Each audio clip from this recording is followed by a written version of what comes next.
নমস্কার, আমি তোমাদের জয়দেব শাস্ত্রী। পাইরাইট সোনার মতো দীপ্তি, ভেতরে আগুন। পাইরাইট প্রকৃতি সেই সোনালী জাদু যাকে বলে মূর্খের সোনা, কিন্তু যার ভেতরে লুকিয়ে থাকে প্রকৃতির সাহসের আলো।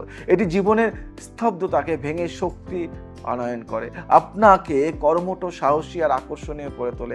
পাইরাইট হাতের ছোঁয়ায় এক অভ্যন্তরীণ আগুন জাগায়, যে আগুন অলসতা পুড়িয়ে কর্মশক্তি জন্মায়, ব্যবসা সাফল্য, নতুন সুযোগ টানার জন্য পাইরাইট যেন এক অদৃশ্য চুম্বকের মতো কাজ করে। এই পাইরাইট আপনাকে এগিয়ে দেয় ঠিকই, কিন্তু যদি অহংকার, গর্ব বা লোভ হৃদয় জন্ম নেয়, তবে সেই সোনালী দীপ্তি ধীরে ধীরে ধূসর হয়ে যেতে পারে। পাইরাইট শেখায় জ্বলো কিন্তু নিজের আলোয় পড়ো না, চমকাও কিন্তু হৃদয়ের বিনয় রাখো। সঠিকভাবে ব্যবহারে পাইরাইট জীবনকে সাফল্যর দিকে টেনে নিয়ে যায়, আর ভুলভাবে ধরলে জীবনকে নিজের আগুনে পুড়িয়ে ফেলতে পারে। তাই পাইরাইটের সঙ্গে থাকতে হয়, সম্মান ও সংযোগ বন্ধনে বাধা হয়। তাই যদি পারো তাহলে পাইরাইটের ভেসলেটটা কিন্তু ব্যবহার করো, দারুণ দারুণ ফল দেয়। নমস্কার।